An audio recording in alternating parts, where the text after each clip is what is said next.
आराधना पर आपकी आशीष को चाहते हुए दुआ उद्धार करता प्रभु यीशु के नाम से मांगते हैं, आमीन।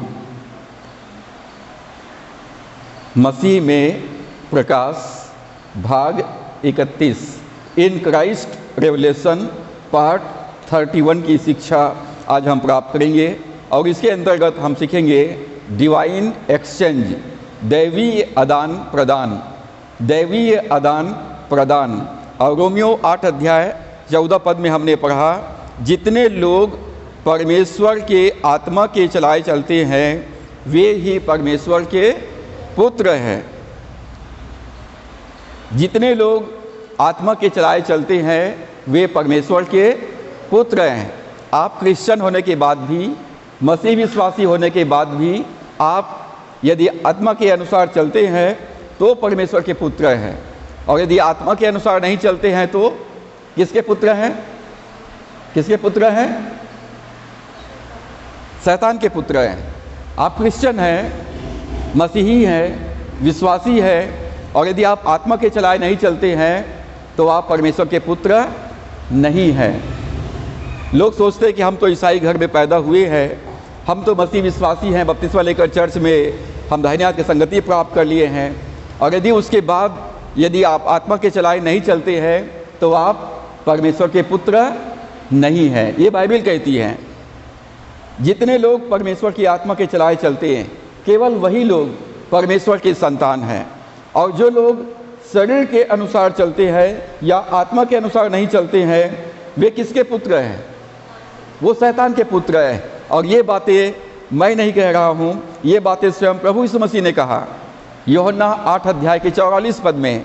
अब उस समय के जो धार्मिक अगुवे थे, सदूकी फरीसी थे, यहूदी लोग थे, प्रभु ने उनसे कहा यूहन्ना 8 के 44 में, तुम अपने पिता शैतान से हो, तुम अपने पिता शैतान से हो और पिता की लालसाओं को पूरा करना चाहते हो। आज हम अपने जीवन में किसकी लालसा को पूरा करना चाहते हैं? किसकी इच्छा को पूरा करना चाहते हैं?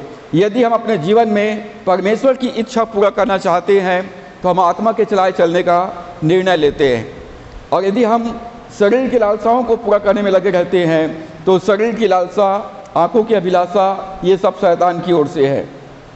दूसरे शब्दों में, इस संसार में या तो आप परमेश्वर के पुत्र हैं या आप शैतान के पुत्र हैं। या तो आप परमेश्वर के पुत्र हैं या शैतान के पुत्र हैं। दूसरा कुरिन्थियों 6 अध्याय, जितनों के पास बाइबिल है निकालिए, दूसरा कुरिन्थियों 6 अध्याय उसका 14 पद से हम पढ़ेंगे।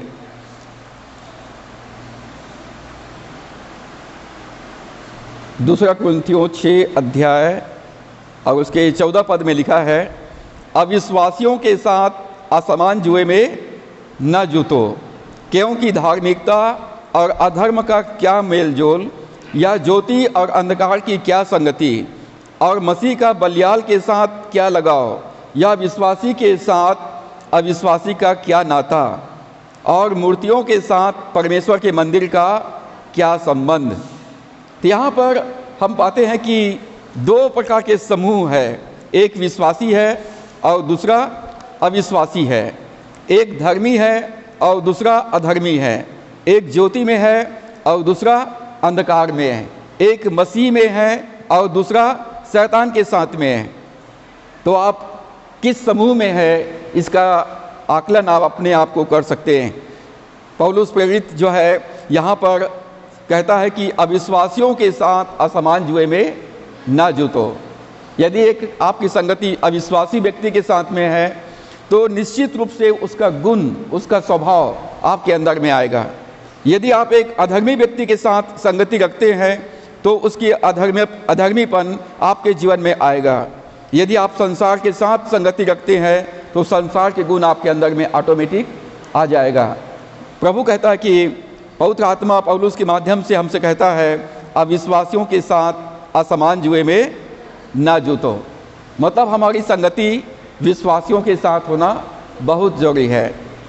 विश्वासियों के साथ आप घर में बाइबिल पढ़ सकते हैं, घर में प्रार्थना कर सकते हैं, यूट्यूब से, फेसबुक से संदेश भी सुन सकते हैं, परंतु आपकी संगति विश्वासियों के साथ यदि आपको करना है तो आपको जहाँ विश्वासी लोग इकट्ठे होते हैं वहाँ पर जाना बहुत ज़रूरी है, वहाँ पर बहुत आवश्यक है। और ये परमेश्वर ने ठहराया है कि सप्ताह में पहले दिन हम उसके भवन में जाएं और प्रभु की आराधना करें, उसकी गवाही दें और उसके नाम की महिमा करें।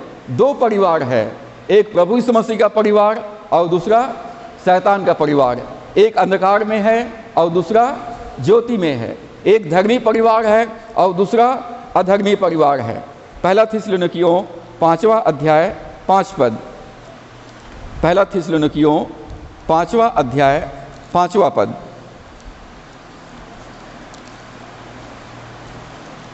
यहाँ पर लिखा है, क्योंकि तुम सब ज्योति की संतान और दिन की संतान हो, हम न रात के हैं और न अंधकार के हैं। तो यहाँ पर बाइबल कहती है कि दो प्रकार के संतान हैं, एक ज्योति के संतान है और दूसरा अंधकार के संतान है। जिन्होंने मसीह को ग्रहण कर लिया है और जो मसीह के आत्मा के चलाए चलते हैं वे ज्योति के संतान हैं, वे ज्योति के संतान हैं, अर्थात परमेश्वर के संतान हैं। हम उत्पत्ति पहला अध्याय के 26 पद में पाते हैं कि परमेश्वर ने कहा, आओ हम मनुष्य को अपने स्वरूप के अनुसार अपनी समानता में बनाएं। मनुष्य किसके स्वरूप और समानता में है? परमेश्वर के समानता में है। मनुष्य परमेश्वर के समानता में है। आदम को परमेश्वर ने अपने समानता में बनाया था, मतलब अपनी स्वभाव में बनाया था, अपने चरित्र में बनाया था, अपने गुणों में बनाया था, अपनी सामर्थ्य में बनाया था, अपने जैसा बनाया था। अभी जो गीत आप लोगों ने गाया, प्रभु यीशु तू मुझे अपने जैसा बना, परमेश्वर ने ऑलरेडी अपने जैसा हमको बनाया था, अपने जैसा बनाया था। और परमेश्वर ने आदम को इस पृथ्वी का अधिकारी बनाया, इस पृथ्वी का शासक बनाया।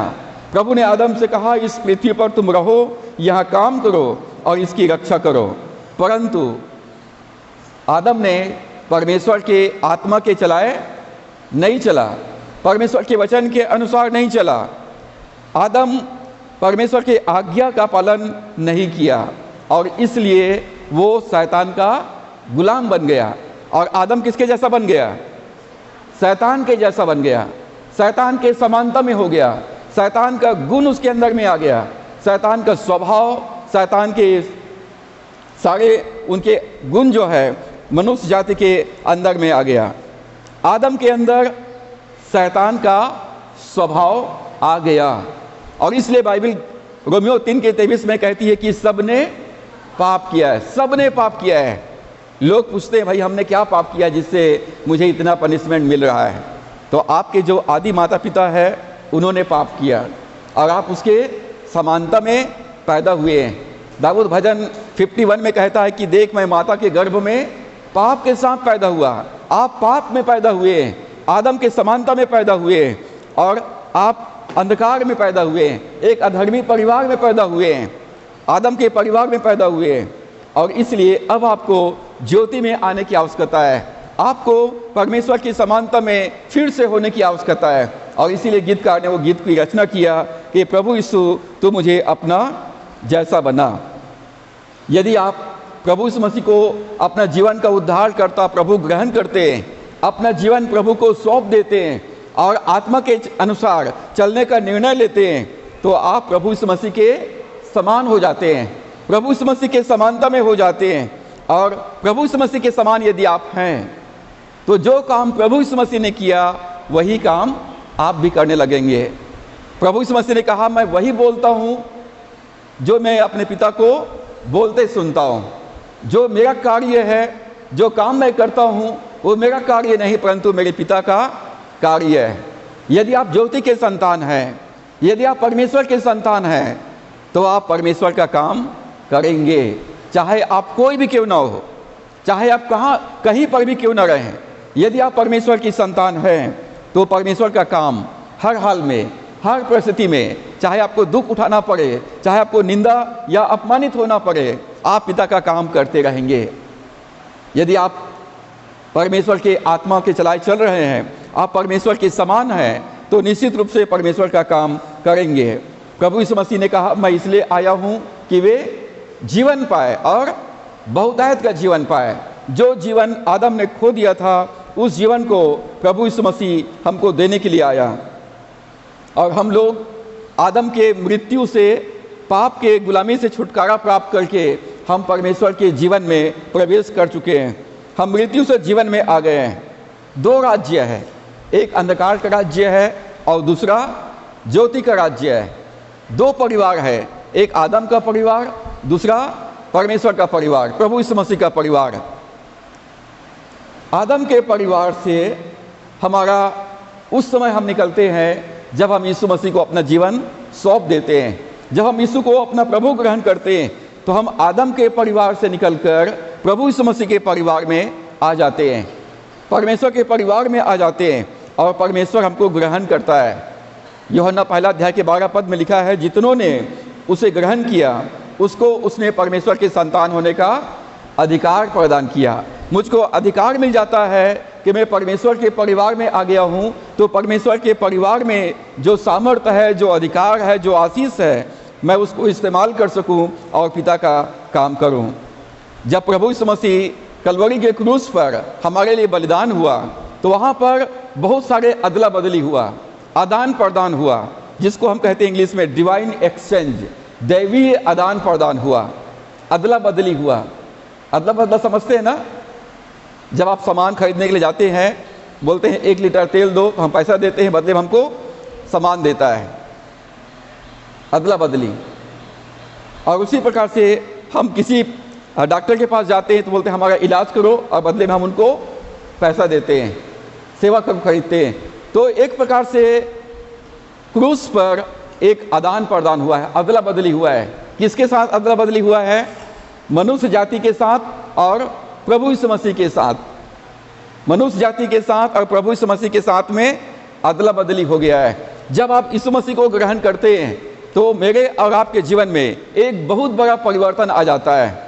हमारे जीवन में जब से यीशु आया, मेरा जीवन बदल गया। आपके जीवन में बदलाव आना चाहिए, परिवर्तन होना चाहिए। क्रूस पर एक बहुत बड़ा आदान प्रदान हुआ है। पहली बात, जो पहला आदान प्रदान हुआ है, पाप की सबने पाप किया है और पाप की मजदूरी मृत्यु है। हमको पाप का दंड मिलना चाहिए था क्योंकि हम सब जन्म से पापी हैं। लेकिन प्रभु यीशु मसीह ने, परमेश्वर ने एक आदान प्रदान कर दिया। हमारा सजा, हमारा दंड प्रभु यीशु मसीह को दिया और हमारे पाप को क्षमा कर दिया गया। जो पहला आदान प्रदान हुआ, प्रभु यीशु मसीह को दंड दिया गया और हमको क्षमा कर दिया गया। जब आप यीशु मसीह को ग्रहण करते हैं तो आपके पाप क्षमा हो जाते हैं। आपके पाप का दंड किसने उठाया है? प्रभु यीशु मसीह ने उठाया है। यशायाह उसका 53 अध्याय, यदि आप बाइबल खोल सकते हैं तो खोलिए। यशायाह 53 अध्याय और उसके 5 पद में लिखा है, परंतु वह हमारे ही अपराधों के कारण घायल किया गया, हमारे अधर्म के कामों के हेतु कुचला गया, हमारी शांति के लिए उस पर ताड़ना पड़ी। जब आप यीशु मसीह को ग्रहण करते हैं तो एक बदलाव आता है जीवन में, एक आदान प्रदान होता है। हमारे सारे पाप किसने ले लिया? प्रभु यीशु मसीह ने ले लिया। सारे पाप, सारे अधर्म, सारे पाप की सजा प्रभु यीशु मसीह ने ले लिया और हमको बदले में क्या दे दिया? क्षमा दे दिया। कलवरी के क्रूस पर प्रभु यीशु मसीह का क्रूस पर से जो पहला वाणी था, हे पिता इन्हें क्षमा कर क्योंकि ये नहीं जानते हैं कि ये क्या कर रहे हैं।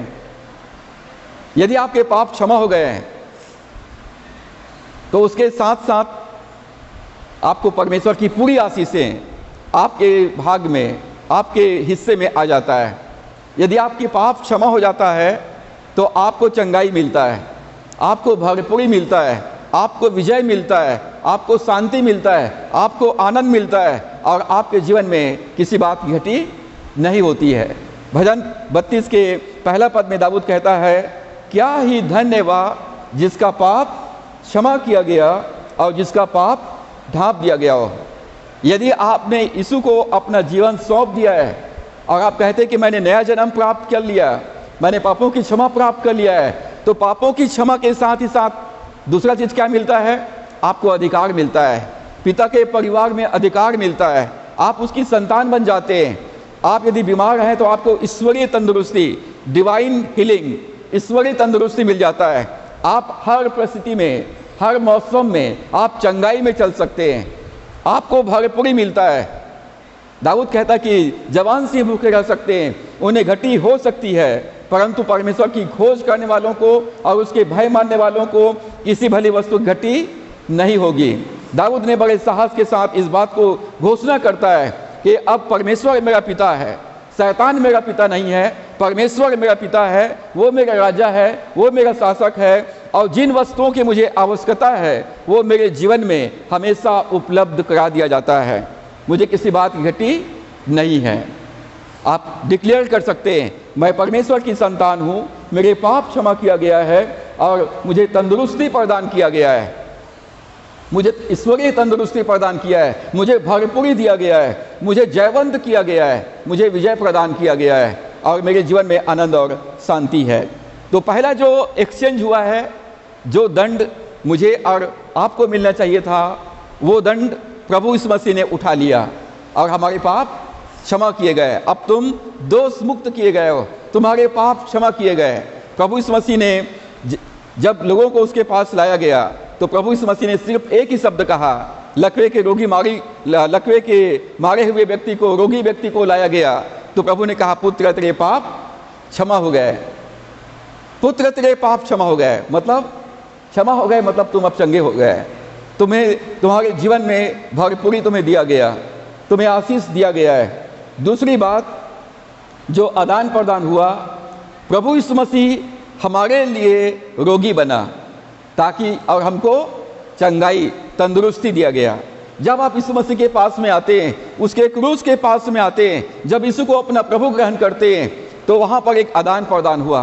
जितना भी बीमारी है, जितना भी दुर्बलता है, वो सब प्रभु यीशु मसीह ने ले लिया और अपनी तंदुरुस्ती हमें दे दिया है। और आप कह सकते हैं यदि आप यीशु मसीह में हैं तो मैं तंदुरुस्त हूँ। कैसे तंदुरुस्त हूँ कि प्रभु यीशु मसीह मेरे लिए घायल किया गया, मेरे लिए कुचला गया, मेरे लिए उसने कोड़े के मार खाए और उसे कोड़े खाने से मैं तंदुरुस्त हूँ। आप चाहे बरसात का मौसम हो या गर्मी का मौसम हो या ठंड का मौसम हो या कोई भी मौसम हो, चाहे आप घर में रहें या बाहर में रहें, आप अपने चंगाई को ले करके चल सकते हैं और घोषणा कर सकते हैं कि प्रभु यीशु मसीह ने मेरे क्या क्या ले लिया, उसने दुर्बलता को ले लिया। 4 पद में लिखा है, निश्चय उसने हमारे रोगों को सह लिया, रोग को सह लिया, हमारे दुखों को उठा लिया। हमारे ही अपराधों के कारण वो घायल किया गया, हमारे अधर्म के कामों के कारण कुचला गया। हमारी शांति के लिए उस पर ताड़ना पड़ी कि उसके कोड़े खाने से हम लोग चंगे हो जाएं। प्रभु यीशु मसीह रोग से जान पहचान है।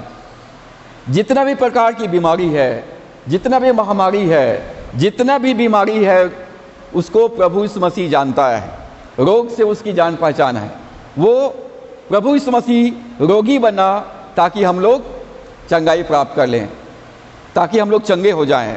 जब आप यीशु मसीह को ग्रहण करते हैं, पहले आपके पाप क्षमा हो जाते हैं, दूसरा आपको ईश्वरीय तंदुरुस्ती प्रदान किया जाता है। आपको अपने शरीर में अब बीमारी को लेकर चलने की ज़रूरत नहीं है, चाहे आप कोई भी क्यों ना हो।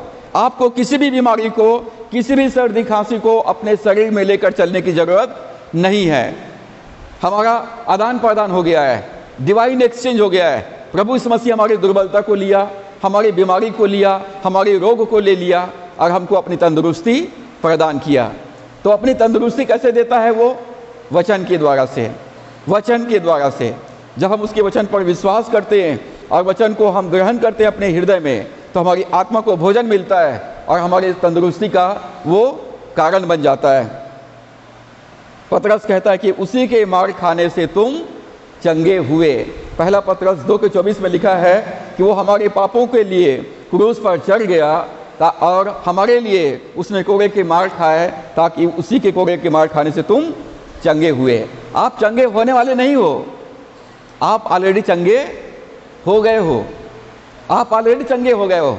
आप परमेश्वर के दृष्टि में जिस दिन यीशु मसीह को क्रूस पर चढ़ाया गया, आप उसी दिन चंगे हो गए। मेरे लिए वास्तविक कब होता है? जब मैं यीशु पर विश्वास करता हूँ, यीशु को ग्रहण करता हूँ और जब मैं कहता हूँ, धन्यवाद यीशु, तूने मेरे रोग को ले लिया, मेरे दुर्बलता को ले लिया, मेरी बीमारी को ले लिया, मेरे तूने कोड़े के मार खाए मैं तेरे कोड़े खाने से चंगा हूँ। जिस दिन मैं विश्वास करके घोषणा करता हूँ, चंगाई मेरे शरीर में उस दिन रिलीज हो जाता है।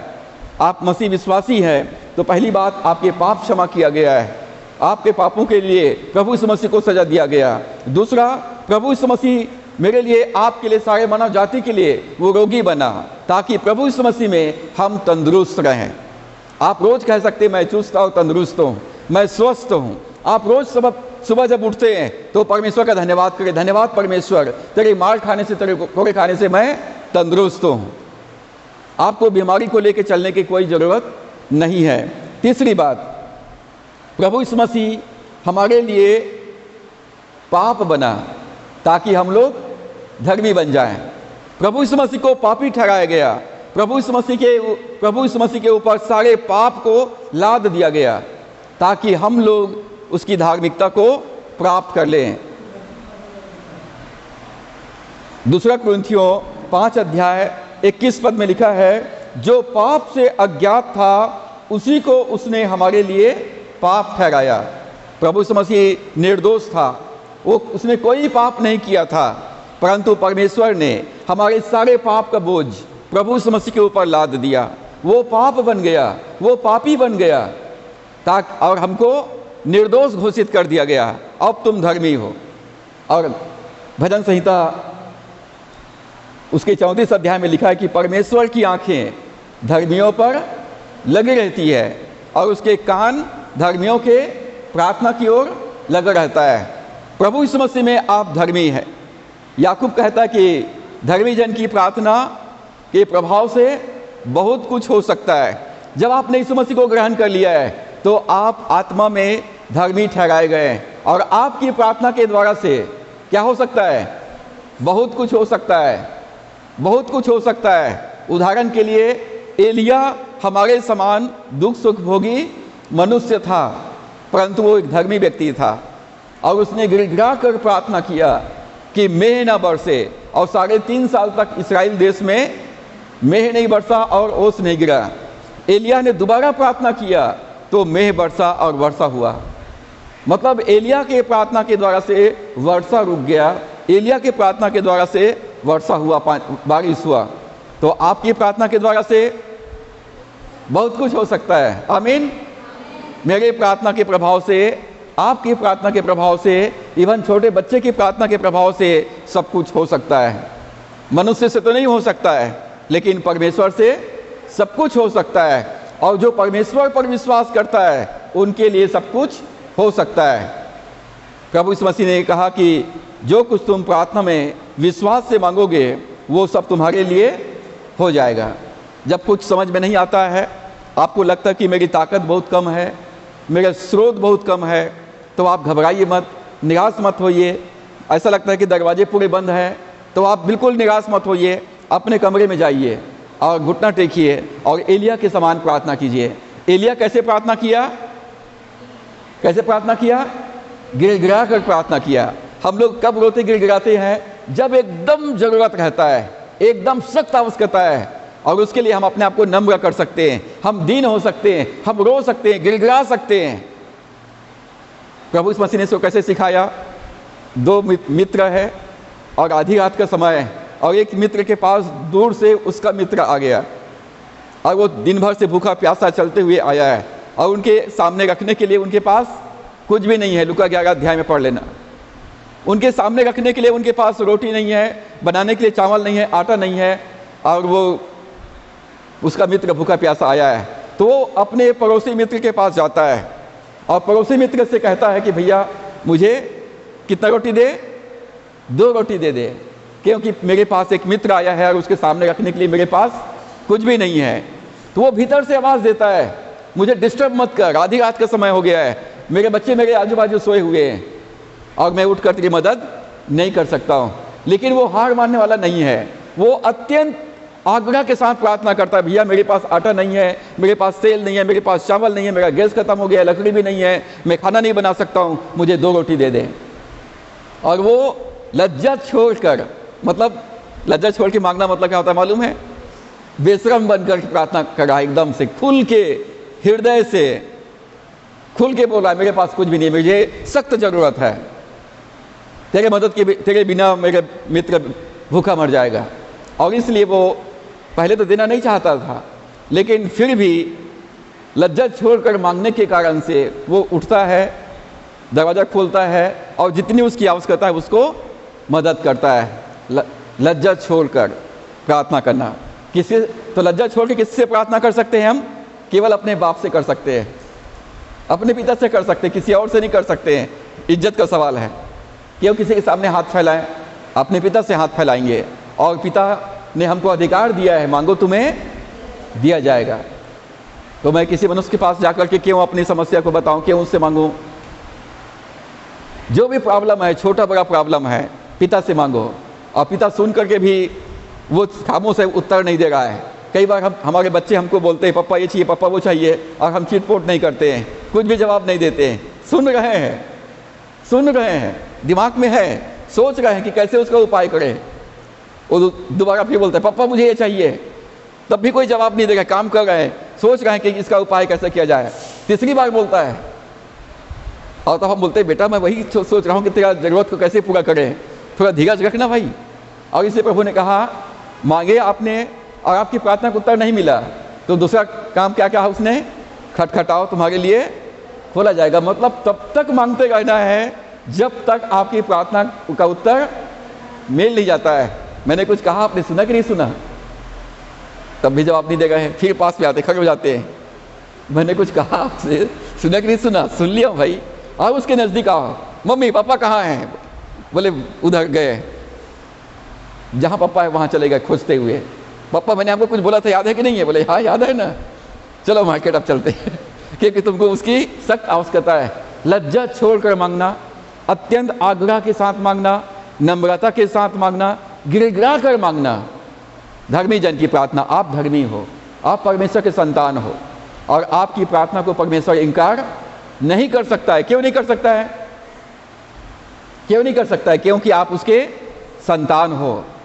जब इस संसार में हम बुरे होकर अपने बच्चों की जरूरत को पूरा करते हैं, हम उसको रोटी मांगता है पत्थर नहीं देते हैं, या अंडा मांगता है तो सांप बिच्छू नहीं देते हैं, हम उसको रोटी ही देते हैं और अंडा ही देते हैं, बल्कि अंडा से अच्छा और बेस्ट चीज़ ला के दे देते हैं। तो परमेश्वर अपने मांगने वालों को अच्छी वस्तुएं, उत्तम वस्तुएं प्रदान करेगा। हम कभी कभी बुरी चीज़ मांग रहे होते हैं या गलत चीज़ मांग रहे होते हैं, और इसलिए पिता सोचता है तू तो यार गलत चीज़ मांग रहा है, मैं तेरे को अच्छा चीज़ देना चाह रहा हूँ, थोड़ा धीरज रख। तो पिता अपने मांगने वालों को अच्छी वस्तुएं प्रदान करता है। तो आप धर्मी हैं। और याकूब 5 अध्याय के 16 पद में लिखा है, एक दूसरे के लिए प्रार्थना करो जिससे कि तुम चंगे हो जाओ, क्योंकि धर्मी जन की प्रार्थना के प्रभाव से बहुत कुछ हो सकता है। इसको बोलने से कोई फ़ायदा नहीं, इसको समझाने से कोई फ़ायदा नहीं है, लेकिन आपकी प्रार्थना से फ़ायदा है। प्रार्थना करो उसके लिए, न बल से न शक्ति से, परंतु केवल मेरी आत्मा के द्वारा से। जब आप प्रार्थना करते हो तब क्या होता है? जब आप प्रार्थना करते हैं तो ऐसा लगता है कि हम घुटना टेक रहे हैं, दरवाज़ा बंद कर रहे हैं, टीवी बंद कर रहे हैं, मोबाइल बंद कर रहे हैं और हवा से बात कर रहे हैं। कोई सुनने वाला नहीं, कोई देखने वाला नहीं है। शैतान बोलता है तो टाइम वेस्ट कर, उससे जा यूट्यूब में मैसेज देख, गाना सुन, कार्टून देख, टाइम पास कर। मतलब शैतान बोलता है, मजाक उड़ाता है, तेरी प्रार्थना से कुछ होने वाला नहीं है, तेरी प्रार्थना से कुछ होने वाला नहीं है। शैतान ऐसा बोलता है। लेकिन परमेश्वर कहता है जब तू प्रार्थना करेगा तो मैं तेरी सुनूंगा, जब तू मुझे पुकारेगा मैं तेरी पुकार को सुनूंगा, संकट में मैं तेरी सहायता करूंगा और तुम्हें छुड़ा कर मैं तेरी महिमा बढ़ाऊंगा। जब आप प्रार्थना करते हैं तब क्या होता है? हमारी प्रार्थना को स्वर्गदूत लेके जाते हैं। परमेश्वर के पास असंख्य हजारों करोड़ों स्वर्गदूत है। परमेश्वर अपने सिंहासन पर विराजमान है और पृथ्वी उसके पाँव की चौकी है। जो हम प्रार्थना कर रहे हैं वो परमेश्वर सुन रहा है, परमेश्वर के माइंड में है। स्वर्गदूत हमारी प्रार्थना का उत्तर लेके जाते हैं, परमेश्वर के सामने खड़े हो जाते हैं, बोले क्या है? वो तेरे बच्चे बहुत रो रहा है, वो बहुत देर से प्रार्थना कर रहा है। परमेश्वर बोलता है ओके जा, उसकी ज़रूरत को पूरा कर, उसकी सहायता कर, जो भी उसकी ज़रूरत है उसको पूरा कर। और 1 सेकंड में हजारों करोड़ लोगों का प्रार्थना का उत्तर परमेश्वर दे देता है, 1 सेकंड में। क्योंकि उसके उत्तर को पूरा करने के लिए, आज्ञा पालन करने के लिए कई स्वर्गदूत परमेश्वर के सामने रहते हैं।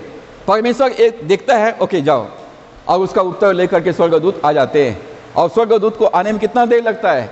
1 सेकंड से भी कम, और तुरंत वो हमारी मदद के लिए आ जाते हैं। परंतु जो लोग आत्मा के चलाए चलते हैं वो ही परमेश्वर के पुत्र हैं। इस संसार में आप संसारिक जीवन व्यतीत कर रहे हैं, शरीर के अनुसार चल रहे हैं, तो स्वर्गदूत बोलता है परमेश्वर ये तो अधर्मी व्यक्ति है, इसके प्रार्थना को उत्तर नहीं देंगे, तुरंत रिपोर्ट पहुंचा देता है।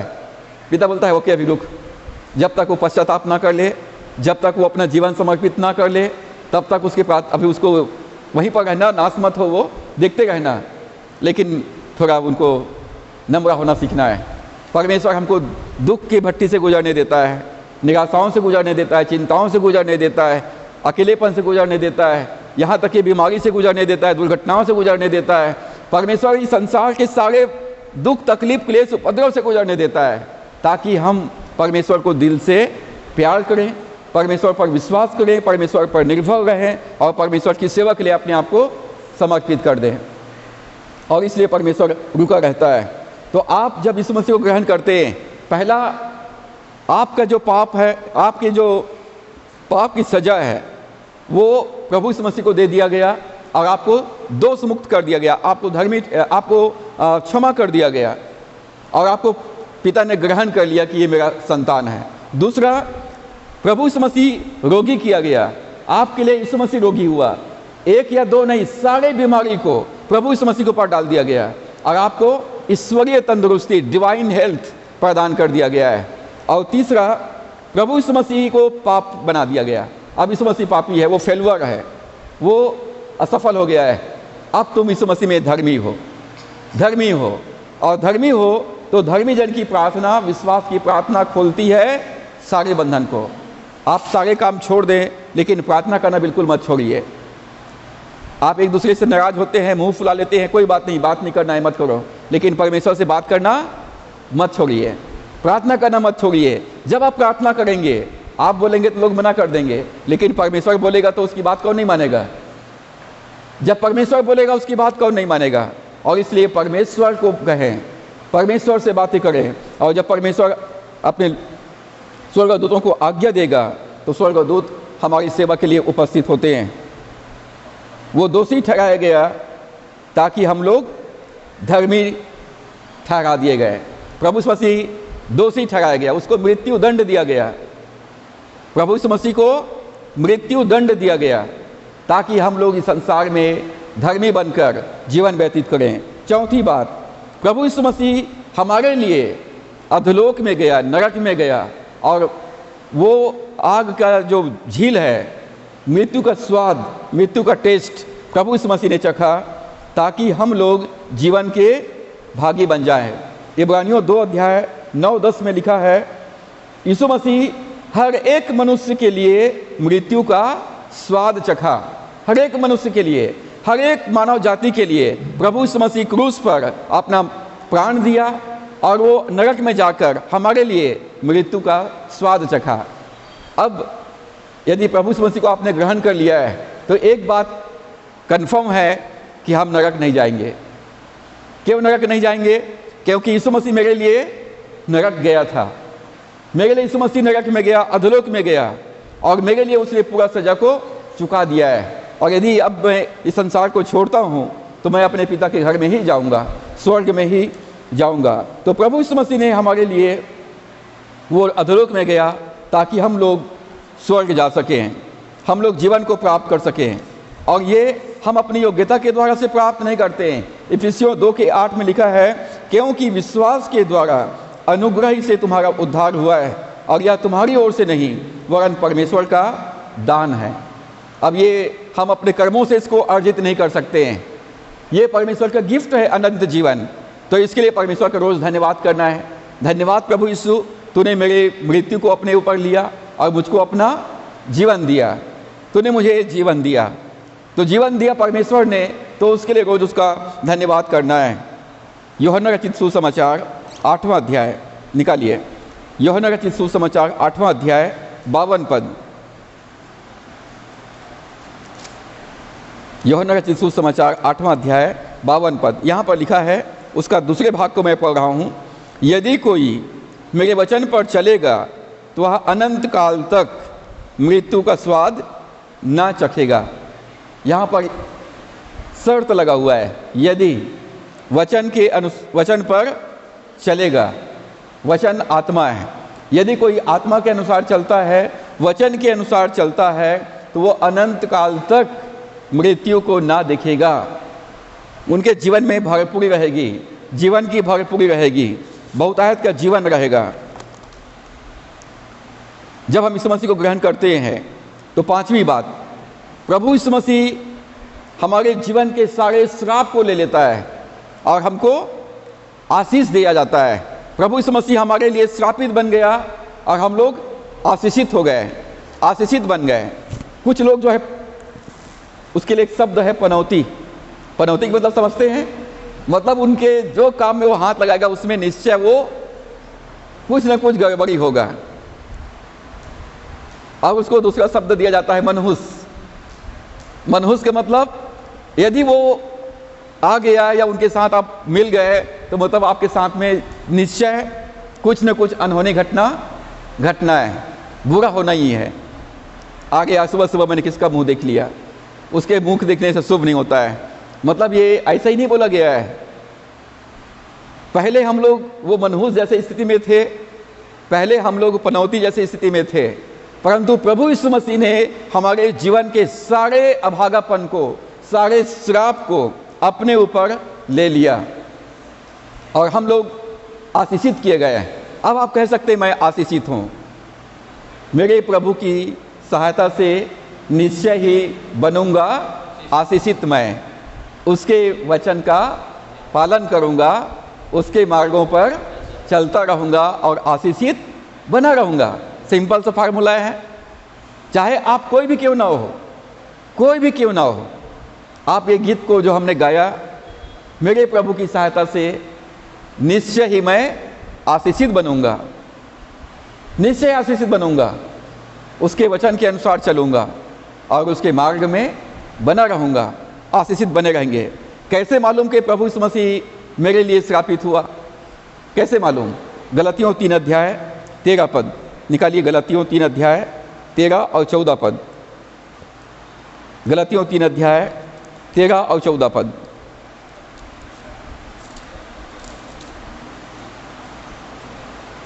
चाहे आप कोई भी हो, किसी भी परिवार से हो, किसी भी धर्म से हो, किसी भी जाति से हो, किसी भी देश में रहते हो, ये वचन हम सब के लिए है।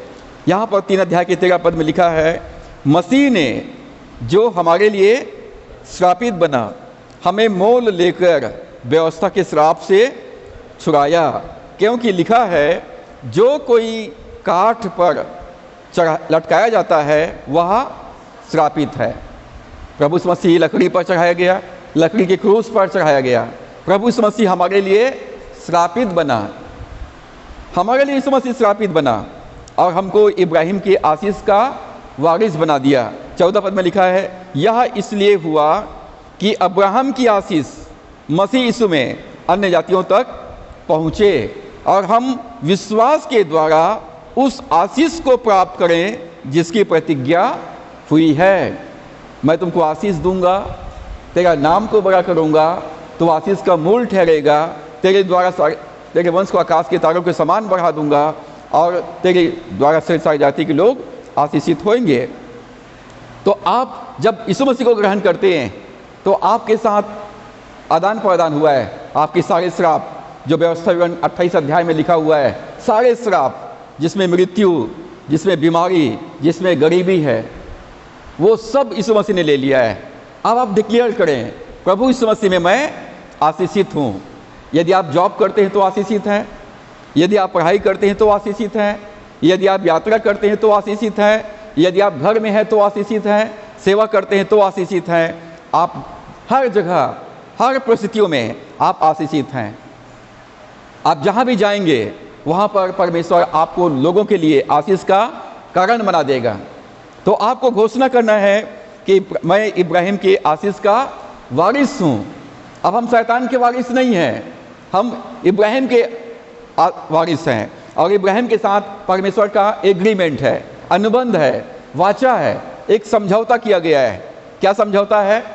तू मेरे वचन का पालन करना, मेरे मार्ग में चलना, मैं तुझे आशीष दूंगा, तेरा नाम को बड़ा करूंगा, तू आशीष का मूल ठहरेगा, तेरे द्वारा सारी जाति के लोग आशीष पाएंगे, तेरे वंश को आकाश के तारों के समान बना दूंगा, और जो तुम्हें आशीर्वाद देगा उन्हें मैं आशीष दूंगा, और यदि कोई तुम्हारे छूने की कोशिश करेगा तो मैं उसको पनिशमेंट दूंगा। जो तुम्हें कोसे वो श्रापित हो जाएंगे। मतलब आपको अपने दुश्मनों से लड़ने की जरूरत नहीं है, आपको अपने दुश्मनों से लड़ने की जरूरत नहीं है, क्योंकि आपके तरफ से लड़ने वाला आपका पिता है। जो तुम्हारी सहायता करेंगे, प्रभु कहता है मैं उनकी सहायता करूंगा। जो तुम्हें मेरा धर्मी जानकर एक कटोरा पानी भी पिलाता है तो वो अपना प्रतिफल किसी भी रीति से नहीं खोएगा। जो तुम्हें आशीर्वाद देगा उन्हें मैं आशीष दूंगा, और जो तुम्हें कोसे, जो तुम्हारे बुरा करने का कोशिश करे, तुम्हें नुकसान पहुंचाने की कोशिश करे, जो तुम्हारे लिए गड्ढा खोदे, जो दूसरों के लिए गड्ढा खोदता है वही उसमें गिरेगा। आप गिरेगा, नीति वचन में लिखा हुआ है, जैसी करनी वैसी भरनी। तो हम लोग को परमेश्वर ने, हम इब्राहिम के आशीष के वारिस हैं। इब्राहिम के साथ जो एग्रीमेंट हुआ, मतलब सारे मानव जाति इब्राहिम में था। हम इब्राहिम के संतान हैं प्रभु यीशु मसीह के द्वारा से। इब्राहिम के साथ जो एग्रीमेंट साइन हुआ वो मेरे साथ साइन हो गया है। अब वसीयत में मुझे आशीष मिला है। प्रभु कहता मैं तुझको आशीष दूंगा। आशीष कहाँ कहाँ? आत्मा में, प्राण में और शरीर में। आत्मा में आशीषित हूँ तो मैं प्राण में भी आशीषित रहूँगा, शरीर में भी आशीषित रहूँगा। आत्मा, प्राण, शरीर में। आराधना में है छुटकारा, आराधना में है चंगाई, शरीर, प्राण, आत्मा में शांति, आनंद देता है। और जब आप वचन का पालन करेंगे तो आप, एक बात है कि आप आशीषित हैं। आत्मा में भी आशीषित हैं, मतलब आत्मिक रूप से भी आशीषित हैं। प्राण में मतलब मन, सोच में, विचार में, भावनाओं में भी आशीषित हैं। मन, इच्छा, भावनाओं में भी आशीषित हैं, और शरीर में भी आशीषित हैं। आपके हाथ, पैर, आँख, कान, नाक, मुंह सब काम करेगा बराबर। शरीर के सारे अंग काम करेंगे। आप आशीषित हैं, ठीक है। मैं तुझको आशीष दूंगा और तेरा नाम बड़ा करूंगा। मतलब आपका जो भी नाम आपके माता पिता ने दे दिया है, प्रभु कहता है मैं उस नाम को आशीषित करूंगा। आपको बाय नेम लोग जानेंगे, नाम बड़ा करूंगा। इसका मतलब यह है कि आप दूसरों के लिए आशीष का कारण बनोगे, आप सफल हो जाओगे, प्रभु आपको ऊंचा उठाएगा। जब ऊंचा हो जाओगे सबसे, तो सब लोग देखेंगे कौन है ये करके, नहीं देखेंगे। भले आपका शरीर का कद छोटा है, लेकिन आपकी आशीष, आपका काम, आपके कार्य जो है बहुत ऊंचा है, आपके संस्कार बहुत बड़े हैं, और इसलिए आपको लोग देखेंगे। तो प्रभु कहता मैं तेरे नाम को बड़ा करूंगा और तू आशीष का मूल ठहरेगा। मतलब आशीष पाओगे और आशीष देने वाले बनोगे, और तेरे वंश को आकाश के तारों के समान बढ़ा दूंगा। आप कहेंगे भाई हमारा तो शादी ब्याह नहीं हुआ है, तो हमारे वंश कहाँ से पैदा होंगे? तो आत्मिक बच्चों को पैदा करना है, आत्मिक बच्चे, ठीक है। जो परिवार है, पति पत्नी है, और यदि उनको संतान नहीं है तो उनको समाज जो है, परिवार में उसको एक उपमा दिया गया है बांझ। मतलब इनका कोई संतान नहीं है, मतलब ये फलवंत नहीं है, फलवंत नहीं है, बांझ वृक्ष है। यदि आपने आम का पेड़ लगाया और उसमें फल नहीं लाता है तो क्या करोगे? आप उसको काट दोगे, कोई मतलब नहीं उसको रखने से, दूसरा पेड़ लगा देंगे। तो आपको आत्मिक रूप से क्या होना है? फलवंत बनना है, और बहुत सारे आत्मिक बच्चों को पैदा करना है। अब आत्मिक बच्चे कैसे पैदा होंगे?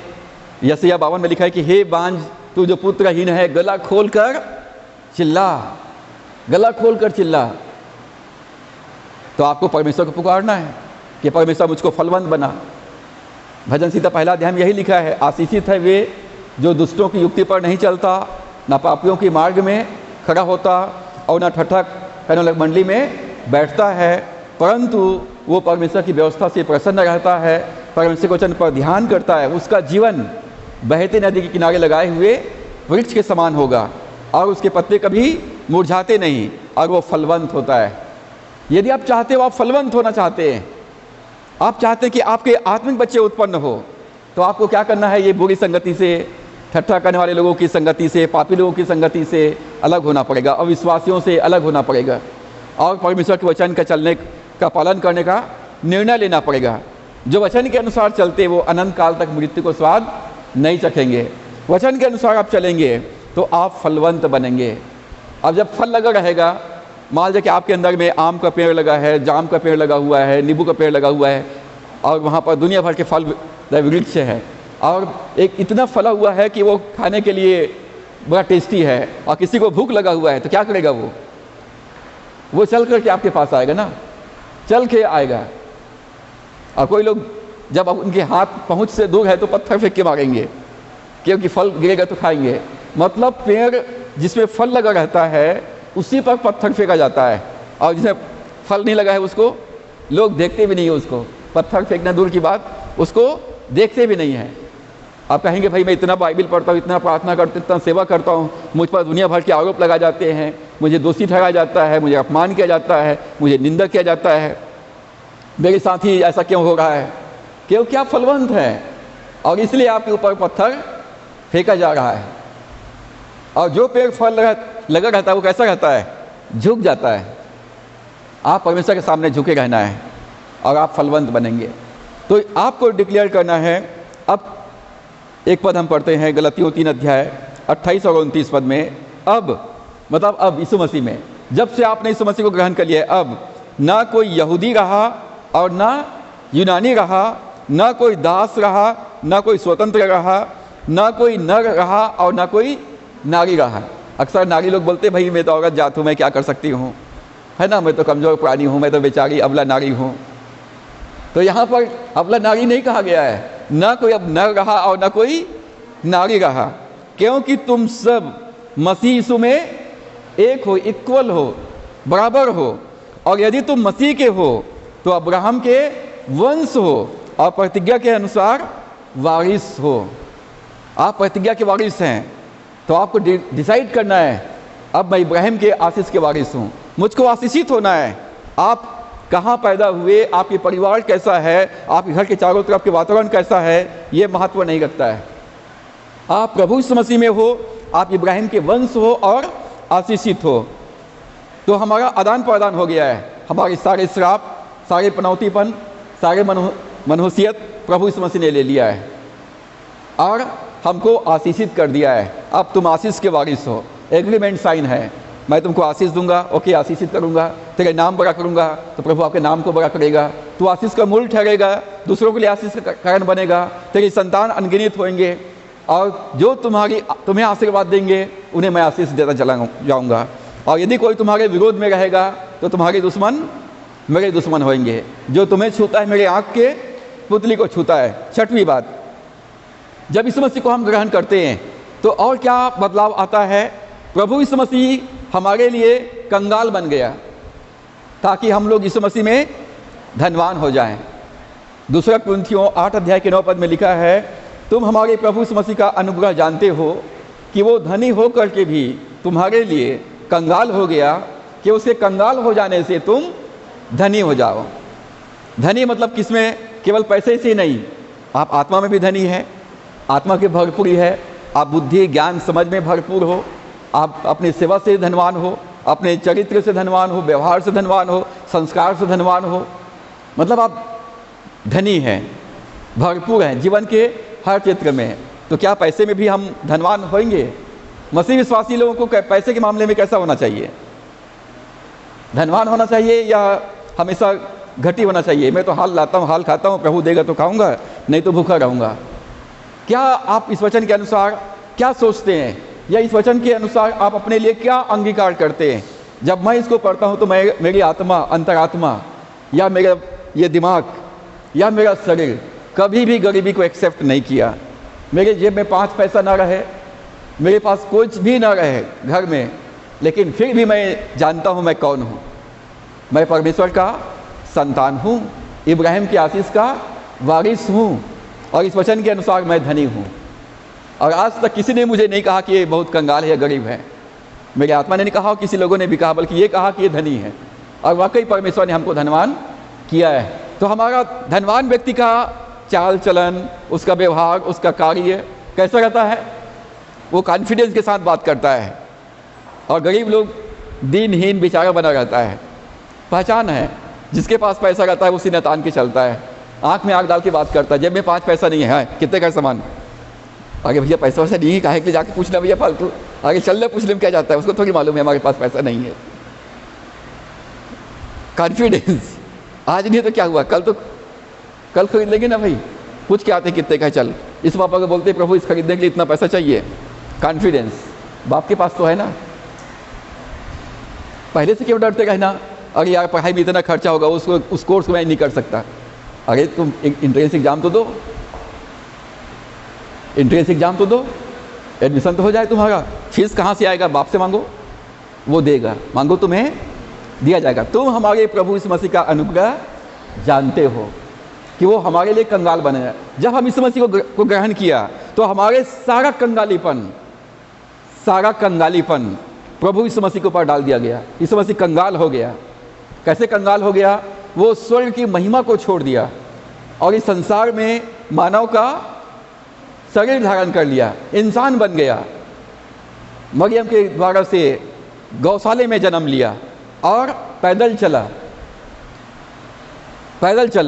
वो अपने आप को इतना शून्य कर दिया कि वो हमारे स्थान ले लिया और क्रूस पर अपना प्राण दे दिया, कंगाल बन गया। वो घुमक्कर आदमी, खुद का कोई ठिकाना नहीं, और उनके कुछ पागल टाइप के लोग उनके पीछे हो लिए थे, 12 चेले, काम धंधा छोड़ करके वो लोग भी उनके साथ, और जहाँ भी जाते थे यीशु मसीह वहीं खाना खाते थे, जहाँ मिल गया वहीं सो जाते थे।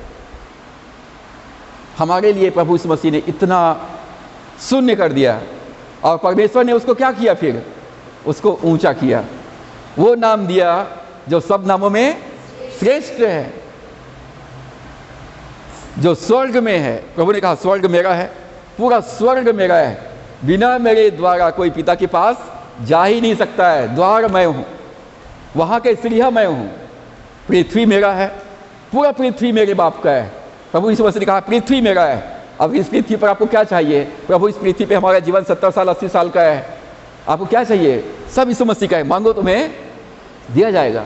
पृथ्वी का अधिकारी यीशु मसीह है, नरक का अधिकारी भी यीशु मसीह है, लेकिन प्रभु अपने बच्चों को नरक में नहीं भेजेगा, बोलेगा नहीं बेटा वो तेरे लायक नहीं है। हम अपने बच्चों को थोड़े बोलेंगे जा बाथरूम में रहना, वहीं खाना पीना वहीं सोना, बोलेंगे क्या ऐसा, बोलेंगे क्या ऐसा? हम अपना पलंग दे देगी बेटा तू यहाँ सो, मैं भले जमीन में सो जाता हूँ।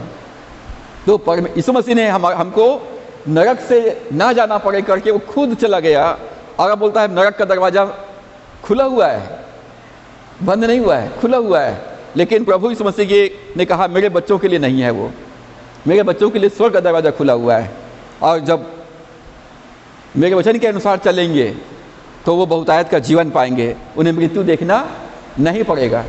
और जब लोग यीशु मसीह का इनकार कर देते हैं, उसके वचन के अनुसार नहीं चलते हैं, तो नरक का दरवाजा खुला हुआ है। प्रभु बोलेगा तेरे पास चॉइस है, तू स्वर्ग जा सकता है, मन फिरा ले, पापों से पश्चाताप कर ले, मैं तेरे लिए दरवाजा खोल दिया हूँ।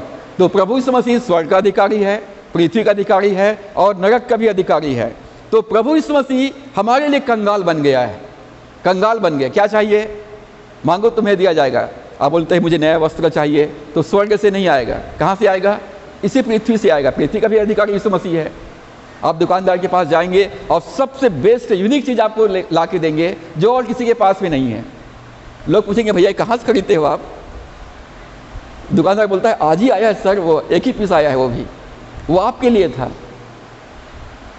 जब कोई भी सामान खरीदने के लिए जाते हो प्रार्थना करके जाओ, और आप एकदम यूनिक चीज़ आप प्राप्त करेंगे, और जो एक ही ठो रहेगा वो आप ही के लिए स्पेशल रहेगा। तो परमेश्वर जो है हमारे लिए सारे कंगालीपन को, सारे घटी को प्रभु यीशु मसीह के ऊपर लाद दिया।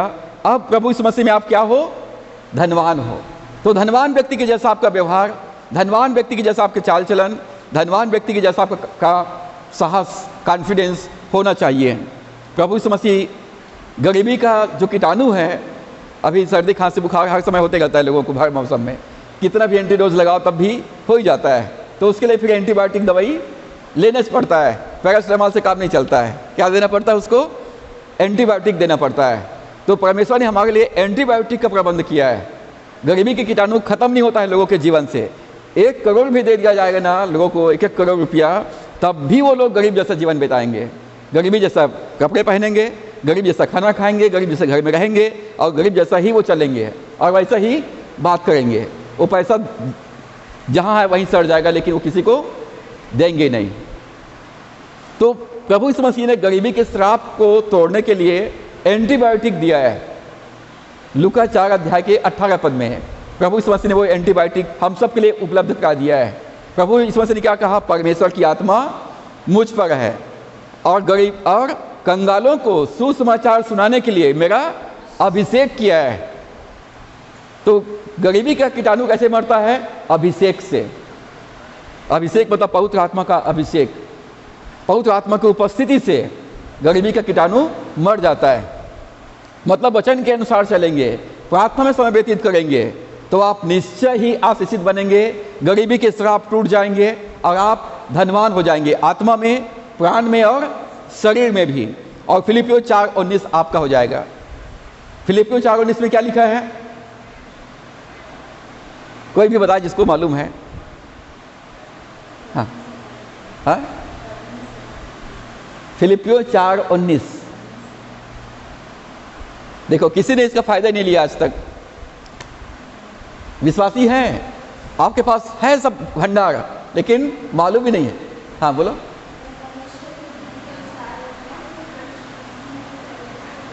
हाँ, फिलिपियों 4:19 में लिखा है, मैं कभी भूल ही नहीं सकता हूं क्योंकि मेरे फायदे का चीज है और हमेशा जीवन की आवश्यकताओं से मैं घिरा रहता हूं। परिवार चलाना है, चर्च चलाना है, संस्था चलाना है, तो जरूरतें बहुत ज़्यादा है। तो फिलिपियों 4:19 को मैं भूल ही नहीं सकता हूँ और रोज़ मैं धन्यवाद करता हूँ। पौलुस कहता है, मेरा परमेश्वर है ना, अपने महिमा के धन के अनुसार जो महिमा सहित प्रभु यीशु मसीह में है, तुम्हारे हर एक घटी को पूरा करेगा। मेरा परमेश्वर, तुम्हारा परमेश्वर नहीं, किसका परमेश्वर? मेरा परमेश्वर, जिसने स्वर्ग पृथ्वी को बनाया, पूरे ब्रह्मांड को बनाया है। स्वर्ग पृथ्वी मेरे बाप का है। मेरा परमेश्वर अपने महिमा के धन के अनुसार, अब स्वर्ग और पृथ्वी का पूरा अधिकारी यीशु मसीह है। अब इतना धन वाला तो क्या करेगा यीशु मसीह? प्रभु थोड़ा सा दे देना मेरे को भी। तो बोलता है, जो मेरा है सब कुछ तेरा है, तेरे को मांगने की भी जरूरत नहीं है। मेरे साथ रह, मेरा काम कर और जो तेरे को जरूरत है इस्तेमाल कर ले। आप घर में गुंडी भर, ड्रम भर पानी भर के रखा हुआ, जितना नहाना है नहाना भैया, 3 टाइम नहाना है 3 टाइम नहा। पूरा ड्रम भर पानी, जितना गिलास निकाल के, बाल्टी निकाल के तू पी पानी, कोई कमी नहीं है तेरे लिए। तो पौलुस कहता है, मेरा परमेश्वर अपने महिमा के धन के अनुसार तुम्हारे छोटे मोटे जरूरत को पूरा कर सकते हैं। क्या लिखा है? हर एक घटी को, हर एक जरूरत को पूरा करेगा। My God shall supply all your needs according to his riches and glory. अब मेरे से आप मांगोगे तो मैं अपनी क्षमता के अनुसार आपको दूंगा। मेरा तनख्वाह मान जाए, मेरी पास मान जाए 1000 रुपया है, तो मैं 1000 के हिसाब से किसी को देने की कोशिश करूंगा। और यदि यीशु मसीह से मांगोगे तो अपने महिमा के धन के अनुसार, मतलब परमेश्वर पूरा पृथ्वी का मालिक है, स्वर्ग मालिक है, तो वो अपने हैसियत के मुताबिक देगा। वो मैं अपनी हैसियत के मुताबिक दूंगा, लेकिन यीशु मसीह से मांगोगे तो वो अपने हैसियत के मुताबिक देगा। ये तो फकीर आदमी, इसका औकात नहीं देने का, क्या देगा? तो उसके मांगना ही क्या उससे? फिर एक बार एक राजा के पास में उसका कर्मचारी जो है निवेदन लेकर के गया कि मुझे कर्ज दे दो, मुझे उधारी दे दो, लोन दे दो, मेरे 3 बेटियां हैं, उनका शादी करना है। बोले कितना चाहिए? 3 बेटी है, तीनों के लिए 10-10 हज़ार रुपये दे दो। तो 10,000 में आज का शादी हो जाएगा क्या? 10,000 में तो एक तो कपड़े भी नहीं आता है आज के डेट में दुल्हा दुल्हन का। तो उसको उन्होंने 10-10 लाख दिया। कितना दिया? 10-10 लाख रुपया दिया। मैं उसको अनुवाद आज की भाषा में बोल रहा हूँ, मैं वो पुराने ज़माने की एक सच्ची घटना है। 10-10 लाख उसको दिया गया। बोले भैया राजा साहब, इतना ज़रूरत नहीं मुझे, तू अपने हैसियत के मुताबिक मांग रहा है और मैं अपनी हैसियत के मुताबिक दे रहा हूँ। तो आपको मांगने वाले की औकात पता होना चाहिए। तो मुझे मालूम है कि यीशु मसीह कौन है, मैं किससे मांग रहा हूँ, तो छोटे मोटे चीज़ क्यों मांगूंगा मैं? पौलुस कहता है, my God shall supply all your needs according to his riches and glory, he give his charge his angels over me. वो मेरे लिए अपने स्वर्ग दूतों को आज्ञा देगा चार्ज कर देगा, ड्यूटी लगा देगा, जाओ उनकी ज़रूरत को पूरा करो, उनकी रक्षा करो, उनकी सहायता करो। स्वर्गदूत जब परमेश्वर आदेश देते हैं तो नहीं बोल सकता है मैं नहीं जाऊँगा करके, नहीं मैं नहीं जाता, वो रोंगटाई कर ही नहीं सकता है, बलवा कर ही नहीं सकता है स्वर्गदूत। परमेश्वर ने कहा है तो स्वर्गदूत आएंगे और मेरी सहायता, आपकी सहायता करेंगे। He give his angels charge over me, और परमेश्वर के दूत आकर के मेरी जो भी जरूरत है उसको पूरा करेंगे। अब स्वर्गदूत कैसे दिखते हैं? मेरा स्वर्गदूत मेरे जैसा दिखता है, आपका स्वर्गदूत आपके जैसा दिखता है। तो इस संसार के जो लोग हैं परमेश्वर उनको आपके लिए नियुक्त करेगा, तो वो आपकी सहायता करने आएंगे। अब एलिया के लिए कौवा स्वर्गदूत के जैसा था, कौवा को रोटी खिलाया। उसके बाद सारपात नगर की विधवा खाना खिलाई, वो परमेश्वर के दूत के जैसे थी। 5 रोटी और 2 मछली लेकर एक बच्चा आ गया, वो परमेश्वर के दूत बन गया और 5000 की भीड़ को खाना खिला दिया गया। तो आपको स्वर्गदूतों को देखने की जरूरत नहीं है मेरा दूत कौन सा है, आपको स्वर्गदूतों को देखने की जरूरत नहीं है। आपको विश्वास करना है, जब आप प्रार्थना करेंगे परमेश्वर अपने स्वर्गदूतों को आज्ञा देगा और वो चल कर आएंगे आपके पास, आपकी सहायता करने वाले, आपकी मदद करने वाले चल कर आपके पास आएंगे और आपको जितना आवश्यकता है उतना हेल्प करेंगे। तो आपको इस बात को जानना है कि यीशु मसीह मेरे लिए कंगाल बन गया ताकि उसे कंगाल हो जाने से हम धनी हो जाएं। तो आप मसीह विश्वासी हैं, जिस दिन आपने यीशु को प्रभु ग्रहण किया है उस दिन से गरीबी आपके जीवन से चला गया है और आप यीशु मसीह में धनवान हैं, अमीर किए गए हैं। 7वीं बात, प्रभु यीशु मसीह ने हमारे जीवन के सारे लज्जा, सारे श्रम को ले लिया है और अपनी महिमा हमको दे दिया है। जितना भी लज्जा या शर्म है प्रभु यीशु मसीह ने ले लिया और हमको क्या कर दिया, हमको महिमामय बना दिया है। अब परमेश्वर जब हमको देखता है तो हमको पाप के साथ नहीं देखता है, हमको यीशु मसीह में धर्मी देखता है और महिमा के साथ में देखता है। प्रभु यीशु मसीह बेइज्जती, जितना भी बेइज्जती होना चाहिए एक व्यक्ति का, उस पर दोष लगाया गया, उसको कोर्ट में 6 बार अदालत में प्रस्तुत किया गया, भरी सभा में उसके कपड़े उतार दिए गए, उसको भरी सभा में कोड़े मारे गए, उसको क्रूस लाद करके सब जुलूस के साथ उसको मृत्युदंड के स्थान पर लेके जाया गया, उसके हाथ पैर पर कीले ठोक दिए गए, उसके ऊपर में दोष पत्र लगा दिया गया। मतलब जितना भी बेइज्जती एक इंसान का हो सकता है वो प्रभु यीशु मसीह ने सह लिया है। अब मुझे बेइज्जती को सहने की जरूरत नहीं है। अब हमारे लिए क्या है, महिमा है, हम परमेश्वर के पुत्र हैं। और परमेश्वर कहता है इसलिए कि उसने मेरे नाम को जान लिया है, भजन 91 के 5 पद में, मैं उसको बचाकर उसकी महिमा बढ़ाऊंगा, महिमा बढ़ाऊंगा। दाऊद भजन 3 के 3 में कहता है परमेश्वर तू मेरी चारों ओर मेरी ढाल है, तू मेरी महिमा और मस्तिष्क का ऊंचा करने वाला है। प्रभु यीशु मसीह हमारे लिए जितना भी लज्जा है, शर्म है, अपमान है, निंदा है, वो सब सह लिया। और प्रभु यीशु मसीह में आपका आदर, आप प्रतिष्ठित व्यक्ति हैं। यशायाह 43 से प्रभु कहता है तू मेरे दृष्टि में अनमोल और प्रतिष्ठित है, आप अनमोल हैं। लोग बोलते हैं तो कोई काम का नहीं है, ये तो बिल्कुल गधा है, ये गुड फॉर नथिंग है, ये धरती का बोझ है, ये तो पढ़ा लिखा नहीं है, ये लोग बोलते हैं। लेकिन परमेश्वर कहता है तू मेरे दृष्टि में अनमोल है, तू बहुत ही आदरणीय है, मेरे लिए बहुत कीमती है, मेरे बहुत काम का है, तू मेरा प्रिय पुत्र है। आपके वैल्यू प्रभु ने बढ़ा दिया है, तो हमारी वैल्यू बढ़ गया है। ये संसार बोलता है नहीं नहीं यहाँ पर कोई काम नहीं तेरे लिए, कोई बात नहीं, लेकिन मेरा परमेश्वर कहता है तू मेरे बहुत काम का है, मेरे पास आ जा। 8वीं बात, प्रभु यीशु मसीह ने जितना भी रिजेक्शन, अस्वीकार, अस्वीकृति है वो प्रभु यीशु मसीह ने सह लिया ताकि हमको स्वर्ग जो है स्वीकार करे। जितना भी रिजेक्शन है, रिजेक्शन का मतलब अस्वीकृति, तिरस्कार, वो प्रभु यीशु मसीह के ऊपर लाद दिया गया और हमको एक्सेप्ट कर दिया गया। परमेश्वर हमने स्वीकार किया। आप जहाँ भी जाते हैं लोग आपको स्वीकार करते हैं, जहाँ भी जाते हैं आपको आदर किया जाता है, जहाँ भी जाते हैं लोग आपको वेलकम करते हैं। प्रभु यीशु मसीह हमारे लिए वो रिजेक्शन को सह लिया। प्रभु यीशु मसीह को सबने छोड़ दिया। पिता ने उसको छोड़ दिया, चेलों ने छोड़ दिया, धार्मिक अगुओं ने छोड़ दिया, उनके भाई बहनों ने उस पर विश्वास नहीं किए। प्रभु यीशु मसीह तुच्छ जाना गया। यशायाह 53 के 3 में लिखा है वो तुच्छ जाना गया। और मनुष्यों का त्यागा हुआ था, वो दुखी पुरुष, सबने त्याग दिया यीशु मसीह को। किसी ने उसको एक्सेप्ट नहीं किया, किसी ने स्वीकार नहीं किया, ताकि हम लोगों को परमेश्वर स्वीकार करे। और जब यीशु मसीह को हम स्वीकार करते हैं, यीशु मसीह तू मेरा प्रभु कहते हैं, तब स्वर्ग हमको स्वीकार करता है और कहता है तू मेरा पुत्र है, आज मैंने तुझको जन्माया है। तो और स्वर्ग हमको अधिकार देता है कि हम परमेश्वर को अपना पिता कह करके संबोधित करें। तो प्रभु यीशु मसीह मेरे लिए, आपके लिए, सारे मानव जाति के लिए वो तुच्छ समझा गया, वो त्याग दिया गया, और ताकि हम लोग ग्रहण किए जाएं। आप यदि यीशु मसीह में हैं, आप आजमा के देखना, आप जहाँ भी जाएंगे, जिस घर में जाएंगे, जिस ऑफिस में जाएंगे, आपको एक्सेप्ट किया जाएगा, स्वीकार किया जाएगा। लाखों में भी आप होंगे, तब भी बाकी सब लोग रिजेक्ट किए जाएंगे, लेकिन आप एक्सेप्ट किए जाएंगे, स्वीकार किए जाएंगे। क्यों? क्योंकि आप परमेश्वर के संतान हैं। आप नौकरी के लिए इंटरव्यू देने जाते हैं, लाखों लोग उसमें इंटरव्यू दे रहे हैं, लेकिन आपको एक्सेप्ट किया जाएगा। क्यों? क्योंकि ये दुनिया आपके बाप का है, मेरे पिता का है। प्रभु यीशु मसीह ने वो अस्वीकृति को ले लिया है और हमारे लिए स्वर्ग जो है खुला हुआ है।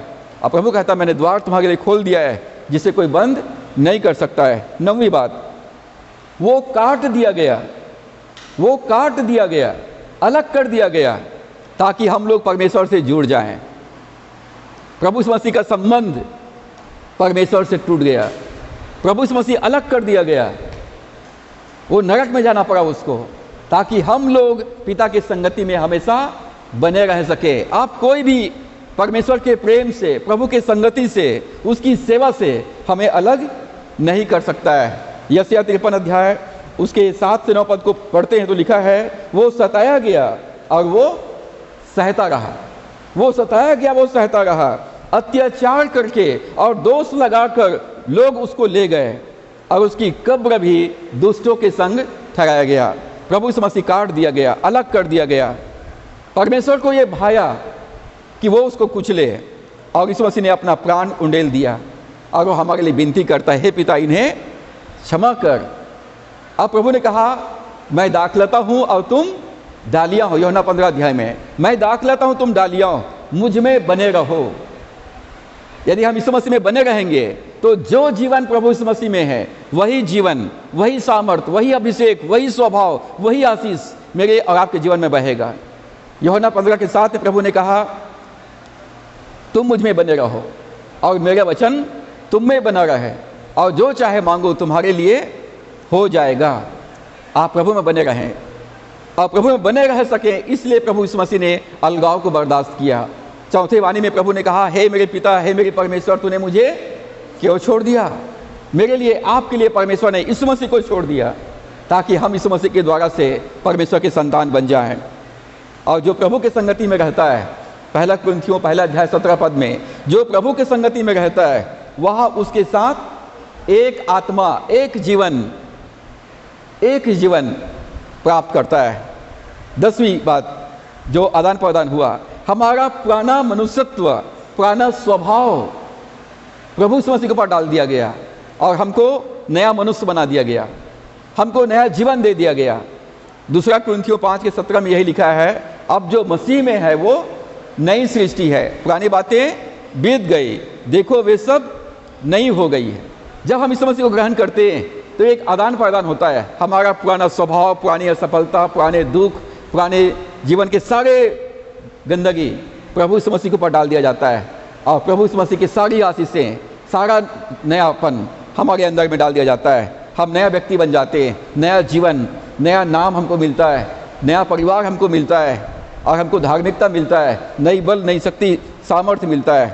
11वीं बात, प्रभु यीशु मसीह के अंदर हमारे जीवन के सारे कमजोरी को डाल दिया गया। अब कई बार हम लोग बोलते ना, आखिर हम मनुष्य तो हैं, आखिर मैं मनुष्य ही तो हूँ, और मनुष्य की क्या है? कमजोर। मनुष्य आखिर क्या होता है? कमजोर, मिट्टी से बना हुआ है।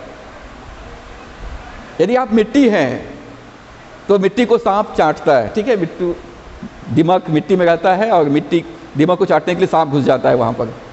तो दिमाग जो होता है मिट्टी को चाट देता है, सांप जो है पूरा मिट्टी को चाट लेता है। लेकिन मिट्टी से यदि आप पात्र बन गए, बर्तन बन गए हैं, तो सांप उसको नहीं चाट सकता है, दीमक उसको नहीं खा सकता है। हम मिट्टी थे, परंतु अब हम पात्र बन गए हैं और परमेश्वर के ये बहुमूल्य पात्र बन गए, आदर के पात्र बन गए हैं। तो शैतान अब हम कमज़ोर नहीं हैं। जो निर्बल है वो कहे मैं बलवान हूँ। योएल 3 अध्याय के 10 पद में लिखा है, जो बलहीन है वो कहे मैं बलवान हूँ। लेट द वीक से आई एम स्ट्रांग। आप कहेंगे भैया मैं किस बात में बलवान हूँ? न मेरे पास घर है, न परिवार है, न कोई काम धंधा है, न कोई बिजनेस है, न कोई पैसा है, न कौड़ी है, अकेला रहता हूँ, कोई ठिकाना नहीं है कल का। लेकिन आपके पास प्रभु यीशु मसीह है, आपके पास स्वर्ग है और आप प्रभु यीशु मसीह में बलवान हैं। गोलियत जैसे दानव कितने भी आपके सामने आ जाए, आपको डरने और घबराने की जरूरत नहीं है।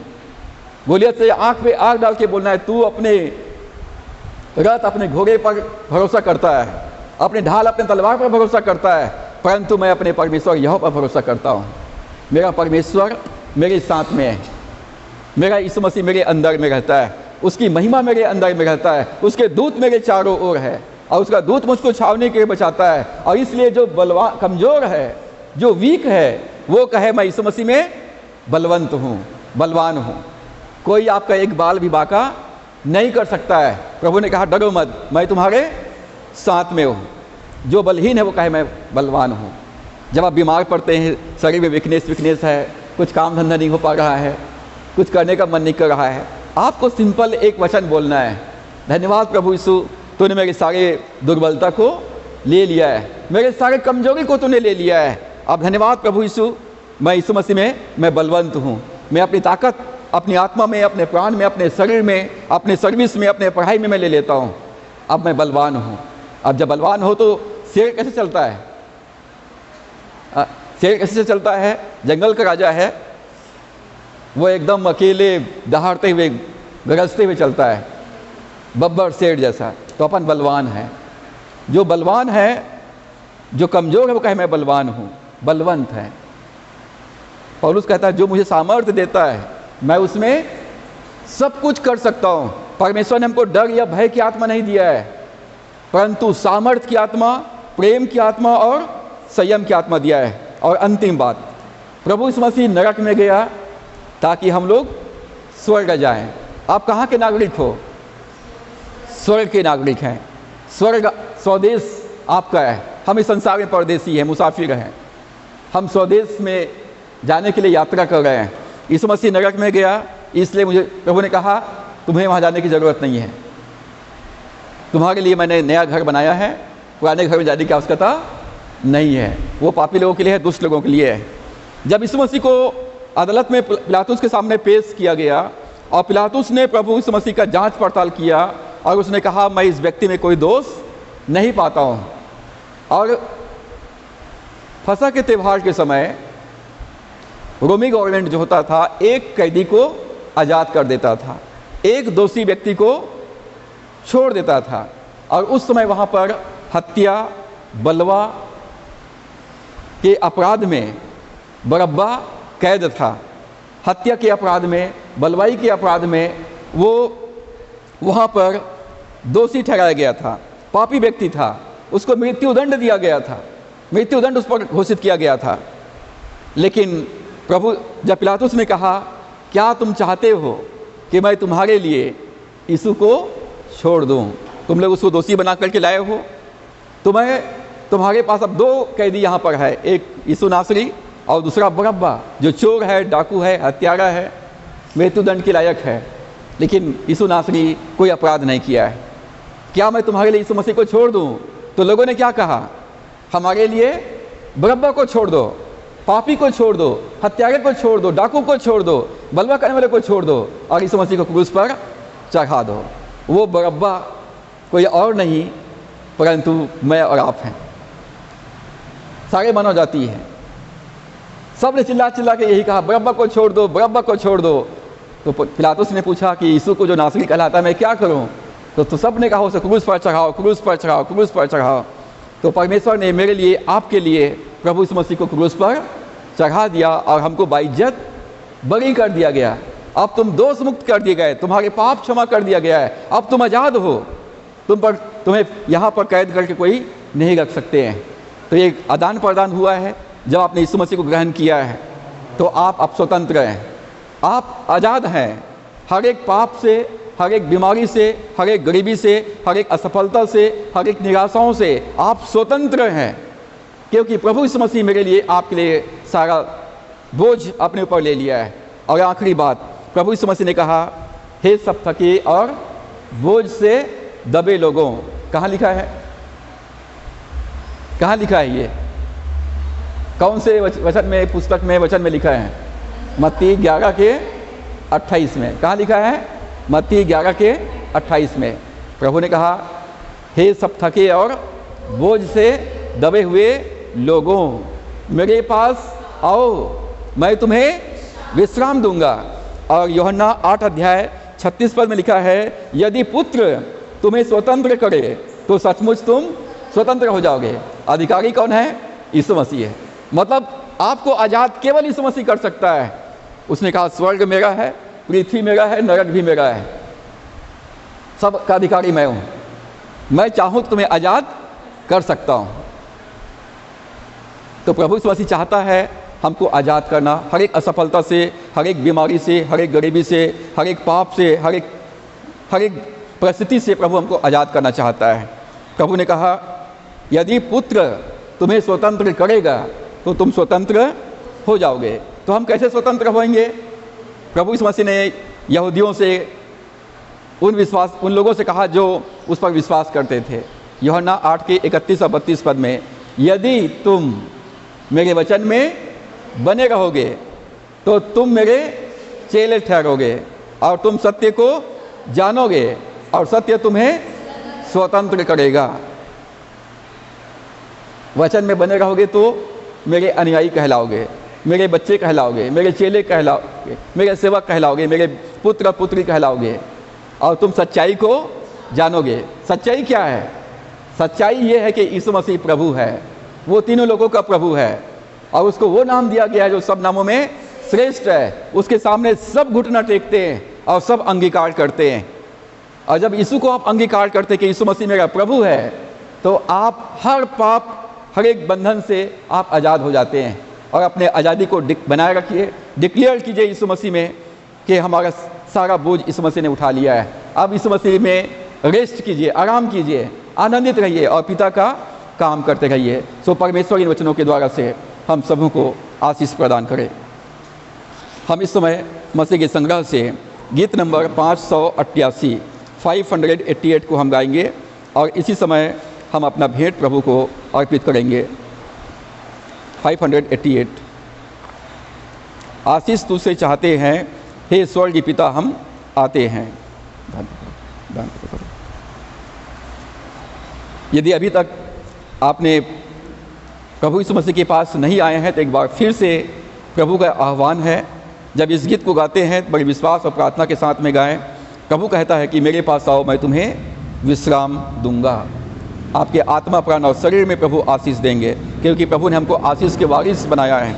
आइए हम सब अपने स्थान में खड़ा हो जाएं और हम गीतों को गाते हुए सामने आकर अपना अपना भेंट प्रभु को अर्पित करेंगे। आशीष तुझे से चाहते हैं, हे स्वर्ग पिता हम आते हैं। आशीष तुझसे चाहते हैं, हे स्वर्ग पिता हम आते हैं।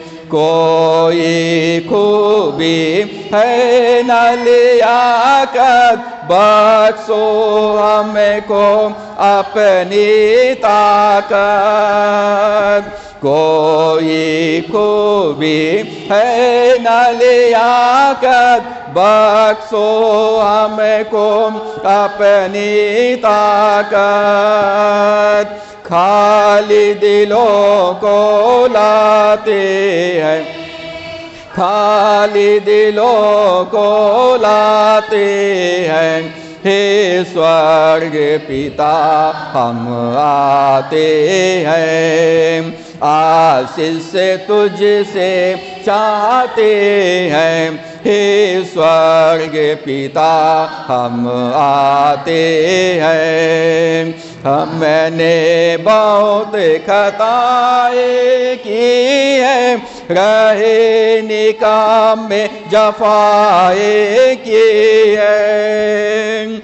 हमने बहुत खताएं की है, रहे निकाम में जफाएं की है।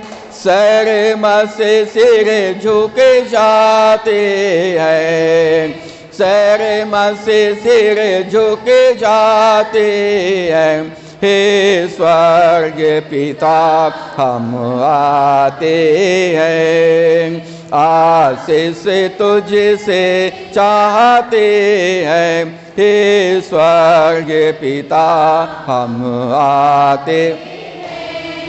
तुम हो शक्तिमान प्रभु जी, कुदरत तुम्हारी शान यीशु जी।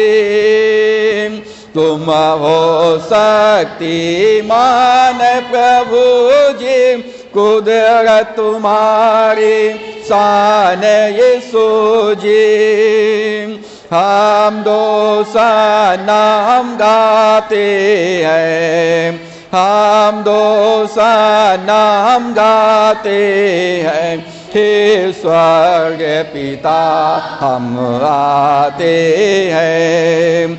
आशीष तुझसे चाहते हैं, हे स्वर्ग पिता हम आते हैं। बांदे को तू कभी न भूले, दुख सहे दुनिया में तूने।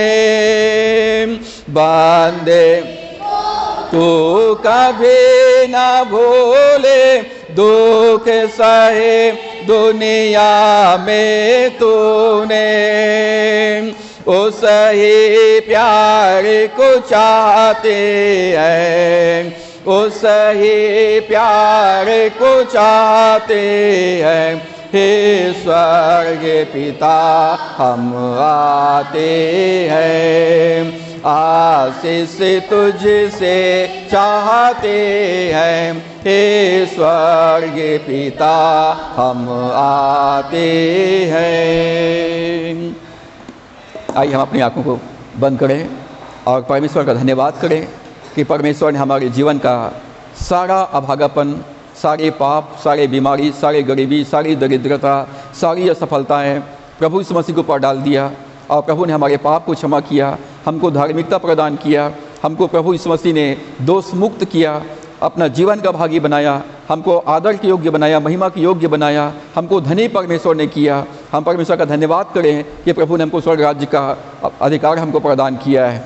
धन्यवाद करते हैं प्रभु यीशु, आपने एक बार फिर से आज हमें आह्वान किया, न्योता दिया है कि हे सब थके और बोझ से दबे लोगों, मेरे पास आओ, मैं तुम्हें विश्राम दूंगा, मुझ में तुम्हें शांति मिले।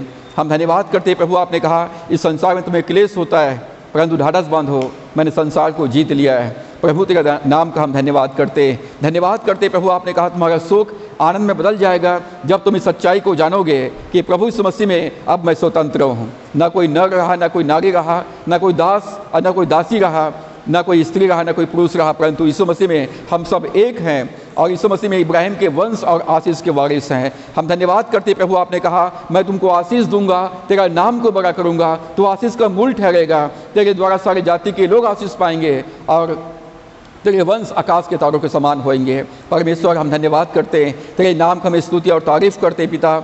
आपने हमारे बदले में प्रभु यीशु मसीह को आपने मृत्यु दंड दिया। धन्यवाद करते यीशु मसीह, आप परमेश्वर का मेमना बने और हमारे जीवन का सारा बोझ आपने अपने ऊपर लिया और हमको आज़ाद कर दिया है। प्रभु आपने कहा यदि पुत्र तुम्हें स्वतंत्र करे तो तुम स्वतंत्र हो जाओगे। प्रभु आज मैं अपने आप को, रेबिका को, बिट्टू, खुशी को तेरे हाथों में सौंपता हूँ, अपने कलीसिया के एक एक विश्वासी भाई बहनों बच्चों को तेरे हाथों में सौंपता हूँ, जो इस समय ऑनलाइन जो सेवा में सहभागी हैं उन सब प्रियो को मैं तेरे हाथों में सौंपता हूँ। पिता हर एक विश्वासी अपने जीवन में यीशु के नाम से हर एक बंधन से आज़ाद हो जाए, हर एक बीमारी से आज़ाद हो जाए, जाए, दरिद्रता से आज़ाद हो जाए, हर एक पाप के बंधन से आज़ाद हो जाए, शैतान के बंधन से आज़ाद हो जाए, हर एक श्राप से वो यीशु के नाम से मुक्त हो जाए, हर एक असफलताओं से वो आज़ाद हो जाए। परमेश्वर आपको एक नया अभिषेक जो आज़ाद करता है, मैं यीशु के नाम से हर एक विश्वासियों के ऊपर मैं रिलीज करता हूँ। हर एक विश्वासी यीशु मसीह के नाम से डिक्लेयर करने पाए कि अब प्रभु यीशु मसीह में मैं नई सृष्टि हूँ, मैं आशीषित हूँ, मैं जयवंत हूँ, मैं भरपूर हूँ। और परमेश्वर हर एक विश्वासी कहने पाए कि मैं यीशु मसीह में अब मैं धनवान हूँ, प्रभु यीशु मसीह में अब मैं बलवान हूँ। और यीशु मसीह अनुग्रह कर परमेश्वर जानने पाए कि अब ये परमेश्वर के संतान है। अब प्रभु आपने कहा जो मेरा है वो सब कुछ तुम्हारा है। पौलुस कहता है और मेरा परमेश्वर अपनी महिमा के धन के अनुसार तुम्हारे हर एक घटी को पूरा करेगा। पिता परमेश्वर जिनकी आत्मिक आवश्यकता है, जिनकी भौतिक आवश्यकता है, जिनकी आर्थिक आवश्यकता है, जिन्हें पढ़ाई के क्षेत्र में बुद्धि ज्ञान और समझ की आवश्यकता है, पढ़ाई के लिए जितने धन और संसाधनों की आवश्यकता है, हर एक की आवश्यकताएं यीशु मसीह में बहुतायत के साथ भरपूर के साथ उपलब्ध कराया जाए। परमेश्वर आपके अभिषेक को मैं हर एक विश्वासियों को जीवन में मैं रिलीज करता हूँ। हर एक विश्वासी आत्मा प्राण और शरीर में तंदुरुस्त हो जाए, भरपूर हो जाए, जयवंत हो जाए और परमेश्वर आपका जीवित गवाह बने, आपके पुनरुत्थान का गवाह बने और तेरे नाम की महिमा करने पाए। प्रभु आपने अपने वचन के द्वारा से हम सबों को बहुतायत की आशीष प्रदान किया है। अनुग्रह कर पिता परमेश्वर हम अपने जीवन के द्वारा से हम तेरी महिमा करें, तेरी इच्छा को पूरा करें, तेरे वचन के अनुसार चलें और आपकी सेवा को हम पूरा करते हुए पिता अपने जीवन के दौर को हम पूरा करने पाएँ। पिता जो आशीष आपने हमको दिया उसमें से थोड़ा सा हिस्सा आपके राज्य के विस्तार के लिए आपके सम्मुख लाए हैं। प्रभु इन भेंटों को, धन्यवाद के भेंटों को आप ग्रहण करें, इसको आशीषित करें और अपनी सेवा में, अपनी महिमा में इस्तेमाल करें। जिन्होंने अपने कमी घटे में से भेंटें अर्पित किया है, प्रभु उनके भंडार को मैं यीशु के नाम में आशीषित करता हूँ। उनका भंडार सदा भरपूर रहे और पिता परमेश्वर उनका कटोरा छलकने पाए, उनका कटोरा उमड़ने पाए यीशु के नाम से। और अनुग्रह करें पिता परमेश्वर हम आशीषित हों, हमारा परिवार, हमारे बच्चे, हमारी कलीसिया आशीषित हो और हम दूसरों के लिए आशीष देने वाला बन सकें। पिता परमेश्वर हम धन्यवाद करते हैं कि आपने यहाँ तक हमारी सहायता किया है। इस जीवन यात्रा में आगे भी हमारी सहायता अगुवाई कर जीवन के हर दिन को हम तेरी महिमा के लिए व्यतीत करने पाए। हमारे आत्मिक जीवन आगे बढ़ने के लिए संसार की ओर से, शैतान की ओर से जो बिल्कुल बाधाएं अड़चने उत्पन्न किया जाता है, शैतान की सारी युक्तियाँ यीशु के नाम में निष्फल हो जाए, सारी रुकावट बाधाएं यीशु के नाम से दूर हो जाए, शैतान के सारे बंधन और श्राप को हम यीशु के नाम से तोड़ते। हर एक विश्वास यीशु के नाम में आत्मा प्राण और शरीर में आजाद हो जाए, भरपूर हो जाए, जयवंत हो जाए और हर एक विश्वासी पिता आपकी महिमा करने वाला संतान बन जाए। प्रभु आपका बेटा और बेटी बनकर प्रभु हर जगह जलते हुए दीपक के समान उजियाला फैलाने पाए। जो लोग ऑनलाइन सेवा में सहभागी हैं उन सब प्रियों के जीवन में अपनी महिमा और अपनी भलाइयों को प्रकट कीजिए। धन्यवाद पिता, आपने हमारी प्रार्थना को सुना है। जो आज की आराधना में शामिल नहीं हो पाए, जो अपने घरों में है या ड्यूटी में है या यात्रा में है, प्रभु आप उनके संग और साथ में रहें, उन्हें सुरक्षा प्रदान करें, उनके जीवन के सारी रुकावट और बाधाओं को दूर करें ताकि इस तेरे भवन में आकर लोग परमेश्वर तुझे धन्यवाद का बलिदान चढ़ाए और तेरी महिमा करने पाए। बरसात के मौसम में हर एक मौसमी बीमारी कीटाणुओं से हर एक विश्वासियों की आप रक्षा करें। परमेश्वर हमारे बच्चों की पढ़ाई को आपने आशीषित किया, हम इसके लिए धन्यवाद करते हैं। आगे की पढ़ाई में पिता परमेश्वर, आगे के सफ़र में प्रभु आप उनके साथ में रहें, उनकी सहायता अगुवाई करें ताकि हमारे बच्चे अपने जीवन के हर क्षेत्र में तेरी महिमा करें, उन्नति करें और भरपूर रहे, आशीषित रहे और आपका जीवित गवाह बनने पाए। पिता धन्यवाद, आपने प्रार्थना को सुना। आगे समय को, जीवन को, संपूर्ण परिस्थितियों को आपके हाथों में सौंपते हुए दुआ उद्धार करता प्रभु यीशु के नाम से मांगते हैं, आमीन। यहोवा तुम्हें आशीष दे और तुम्हारी रक्षा करे। यहोवा तुम पर अपने मुख की प्रकाश चमकाए और तुम पर अनुग्रह करे। यहोवा अपना मुख तुम्हारी ओर करे और तुम्हें शांति दे। अब हमारे परमेश्वर पिता का प्रेम, प्रभु यीशु मसीह का अनुग्रह, पवित्र आत्मा की संगति और सहभागिता हर एक विश्वासियों के ऊपर अब से लेकर युगान युग तक होती रहे, आमीन। मुझ में यीशु की शोभा दिखाई दे, उसका अद्भुत प्यार और सब निर्मलता, हे तुम आत्मा पवित्र कर शुद्ध मेरा चरित्र, मुझ में यीशु की शोभा दिखाई दे, आमीन, आमीन। प्रभु आप सबको आशीष दे। आप सबको जय मसीह की।